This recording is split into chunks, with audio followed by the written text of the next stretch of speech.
हर साल अश्विनी मास के कृष्ण पक्ष की 7वीं वृद्धा अष्टमी तिथि पर जिउतिया का व्रत धारण किया जाता है। इसे जीवित पुत्री का व्रत के नाम से भी जाना जाता है। भविष्य पुराण में बताया गया है कि इस कठिन व्रत को करने से संतान की आयु लंबी होती है और इसमें भगवान जीमूत वाहन की पूजा की जाती है। बता दें कि जीवित पुत्री का व्रत 7वीं वृद्धाष्टमी से शुरू होकर अगले दिन 9वीं तिथि में समाप्त होती है और इस दिन व्रत का पारण भी किया जाता है। यही कारण है कि इस व्रत को बेहद कठिन माना जाता है। तो दोस्तों आइए जानते हैं जिउतिया व्रत नहाया खाया कब होगा, व्रत किस दिन रखा जाएगा, इसका शुभ मुहूर्त जानते हैं और पारण का समय जानते हैं। तो आइए जानते हैं। अश्विनी मास में कृष्ण पक्ष की 7वीं तिथि पर जिउतिया का नहाया खाया होता है और इस साल यह 13 सितंबर शनिवार के दिन पड़ रही है। वही अष्टमी तिथि 14 सितंबर रविवार के दिन सुबह 8:50 पर लग रही है। ऐसे में 13 सितंबर के दिन ही नहाया खाया होगा। इस दिन महिलाओं द्वारा नदी या तालाब में स्नान करने के बाद सरसों के तेल की खल यानी छिमनी के पत्तों पर रखकर भगवान जीमूत वाहन की पूजा करने का विधान बताया गया है।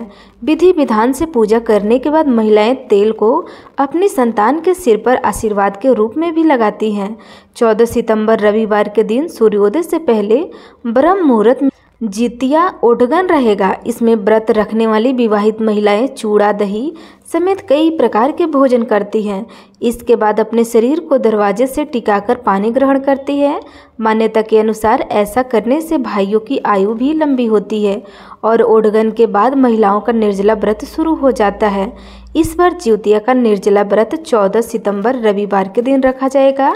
बता दें कि अश्विनी मास में कृष्ण पक्ष की 7वीं वृद्धाष्टमी तिथि पर यह व्रत रखा जाता है, जो इस साल 14 सितंबर के दिन सुबह 8:50 से शुरू हो जाएगी।